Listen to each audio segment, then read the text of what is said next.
Assalamualaikum warahmatullahi taala wabarakatuh dan salam sejahtera kepada peminat-peminat camping dan caravan. Sekarang saya berada di One Ground campsite di Cameron Highlands. Jom saya payung apa yang menarik lah di ground sini. One Ground. Jom layan video ini sampai habis.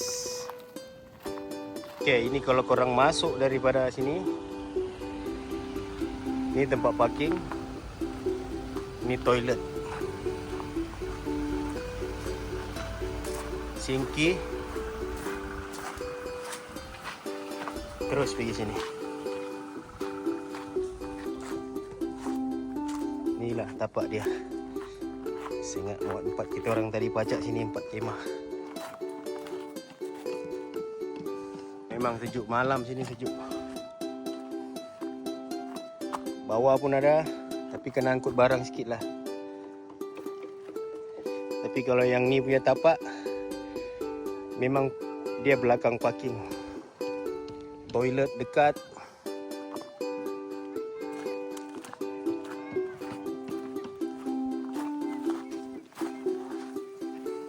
Okey, ini ke belakang.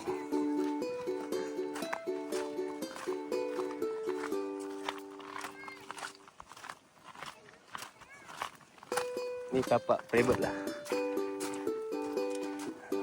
Syok sikit. Ni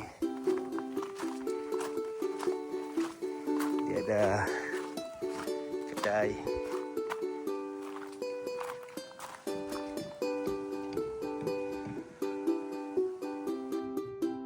Situ, sini pun boleh parking. Ini tapak yang dekat belakang.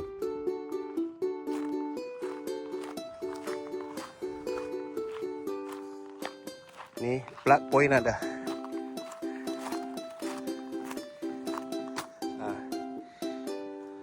Dia ada plug point. Tu plug point. Okey. Ini dari belakang. Dia luas sikit tapak dia.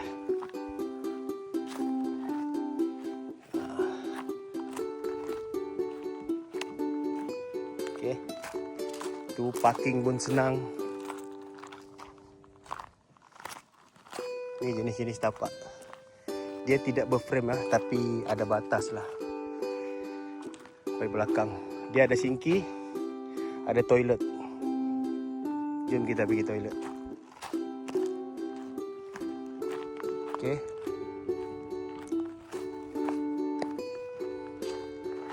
Ni toilet dia. Toilet bersih. Dia ada water filter. Okey, dia ada sinki. Memang sejuk.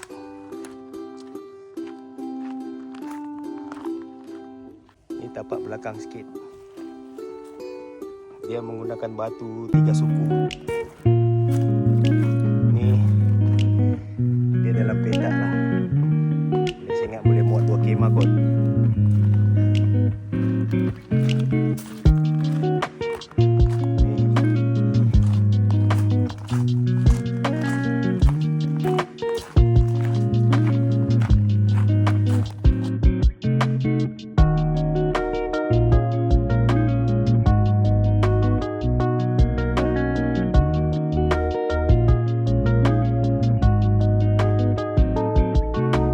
Alhamdulillah baru sampai rumah.